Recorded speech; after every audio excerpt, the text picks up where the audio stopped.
Okay, hello everybody there at Big Burn Supper TV. My name is Captain Jack, and I am here tonight with a very special guest who is performing in Dumfries for the very first time in our Spiegeltent. It is, of course, the multi-album celebrated artist Frank Turner. Hello. Hello, how are you doing? I'm very well, thank you. I'm excited to be in Dumfries. My first visit here.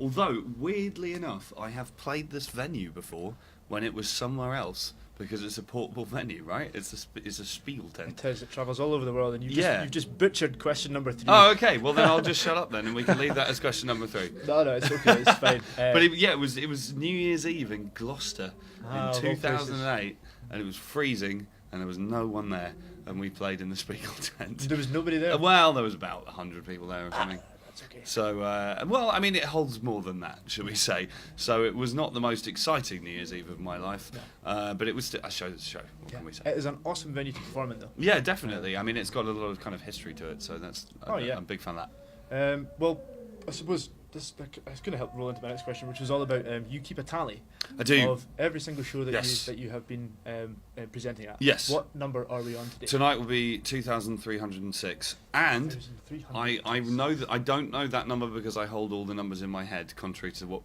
some people think. I'm not that kind of OCD about it all. Yeah, it's because it's written on a set list. And it's written on the set list because quite often I forget or get it wrong or whatever, or announce the wrong number or just look like an idiot.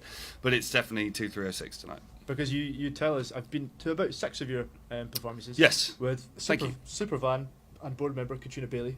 Right. You'll have to shout her out tonight, or okay. Here. Kat Bailey is one of your biggest fans. Excellent. So we go every show, and every show you sort of connect with your audience. You chat to them. You have a bit of banter with them. That's the idea. Yeah. What do you like about speaking to your audience? I mean, art is communication. Do you know what I mean? And like, in a way, what I'm trying to do with the songs that I write and play is to speak to my audience. But particularly at a solo show, because right now we're in the middle of a UK tour, which is a full band affair, and we've got quite a big production for it, and that's all well and good.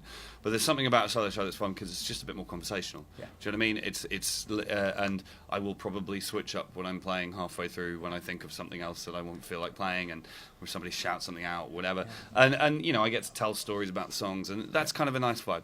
So it's quite important for you to share your message.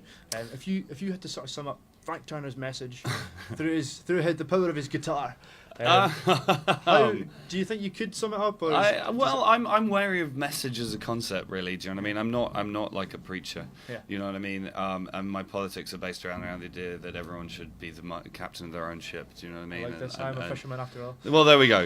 You know, and I'm wary of telling other people what to do with their lives because I think people are the best judge of that.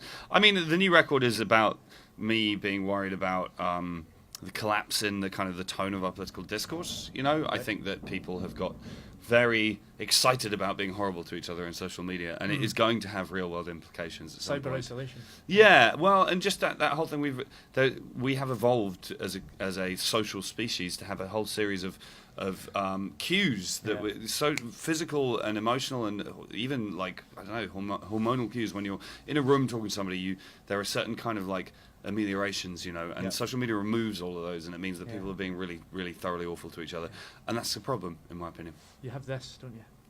Yeah, well, totally, but it's also, if you're arguing with somebody on Twitter, you're not arguing with a person. No. You know what I mean? You're arguing with a cipher, with a keyboard digit. gangsters. Yeah, and so people say things that they'd never say in real life, or at least wouldn't have said in real life until recently, when you've got a generation of people who've been raised with that being their main form of argument. Yeah. Well, this stems on kind of what we try to do here, which is to bring people together. Yeah, that's the whole ethos of the festival. Definitely. Come out of isolation. Let me then pledge my undying support. Fantastic.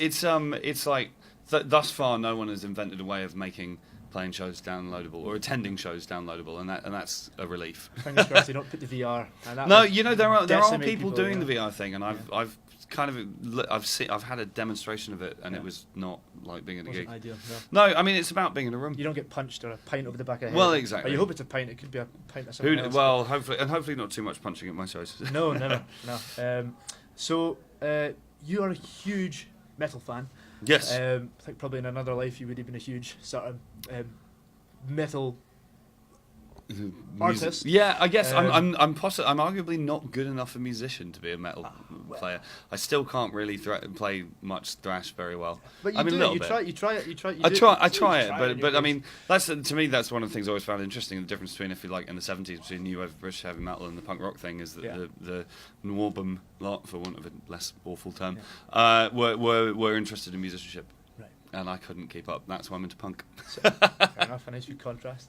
If you were to go on tour with any metal band, and you could pick, and you would go in the tour bus, and you would be in one of the bunks, next to one of your metal idols. Well, who would it be and why? You know, it's tempting for me to say Iron Maiden, but in the plane.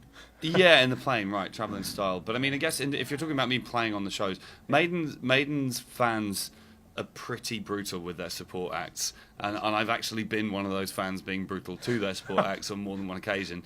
And I have friends who've toured with Maiden who said that it was not perhaps the most rewarding experience of their touring life. So I'm not sure that I would actually pick them, even though I do love that band. But I mean, off the top of my head, I'm going to pick Every Time I Die because they are good friends of mine and they're lovely people, and I always have a blast when I'm hanging out with Keith. So I'll pick those guys. Come on, guys, make it happen. Yeah. And finally, you are on a massive tour. You've been in the tour bus, which is now parked up here in Dumfries. You're here with the Sleeping Souls. Those guys are in the bus. They are. My sort of last question is who has the worst touring habits? Who has the worst touring habits? Oh Lord, they'd all probably say me. They're snoring, farting. You get used to an awful lot of intimacy with people over the years. I mean, we've been a touring group for 11 years now, so I think the fact that we're still together and friends with each other suggests that we've learned to deal with each other's drawbacks. There are members of my crew who make a lot of noise when they're asleep, like a lot of noise, to the extent that we've kind of got one area of the sleeping thing is kind of like this valley of snorers, and then everybody else sleeps somewhere else. But I don't know. I mean, I think we've all got our foibles, but we're getting along well. So we've got about 500 people coming to the show tonight. Lovely, which is awesome. It's going to feel very warm, intimate, cozy in the Spiegeltent. Yeah. Just before we sign off, is there anything you'd like to say to the audience who are joining us tonight? If you were to, I think I'm going to say most of it to them when I'm on stage. But come down, bring your friends. Let's have a sing song. Exactly that. Well, that's all of us, all the time we have here at BBS TV. All I can say from now on is support your local music scene, support your local festivals, and you can join us here at Big Burn Supper for the next 4 days as we go bonkers for this 11-day Burns Night celebration. I've been Jack Finley. This has been Frank Turner. This has been awesome, and we shall see you tonight in the Spiegel at 7 o'clock.